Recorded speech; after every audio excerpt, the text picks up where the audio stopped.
Zacarías 10. Senhor, lo percuraba ayuda. Pide, Senhor, aguacero de tempo de primavera. E Senhor, que trae nube de tempestade. E ele dona na llovida de aguacero. Vegetação den cunuco para cada gente. Para someter a fina da própria iniquidade. E a adivinadora da mira visiona enganhoso. E da conta sonha não falso. Em vano não ta consola.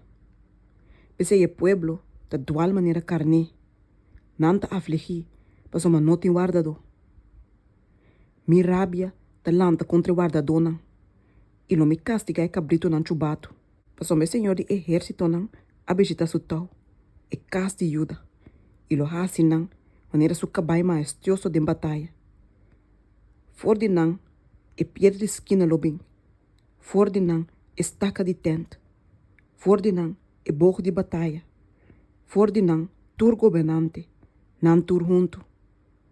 E nan lo ta maneira romba nan poderoso. Que te trapa e inimigo. Den e lodo de e caia nan dem batalha. E nan lo bringa. Pasoma senhor lo taco nan. E corredor na riba cabai. Lo que da brongosa. E lo me fortifica e casa de Yuda. E lo me salva e casa de José. E lo me trece nan back. Pasoma me taba tem compaixão com nan. E nan lo tá como se fuera nunca me rechazana. Pasoma amita senhor nan Deus. E lo me contesta nan. E Efraim lo tá maneira homem poderoso.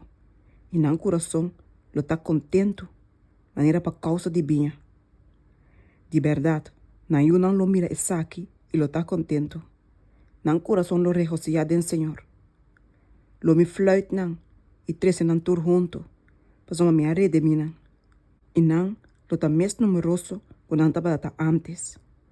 Ora me plama na meio de pueblo nan lo cordarima me dentera nan leu. E nan con nan eu lo biba e bimbek.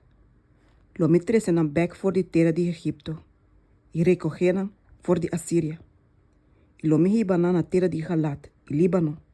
De ora que não tem mais lugar para nantur. Ele passa dor de la man de angústia. E bate e ola nan de la man.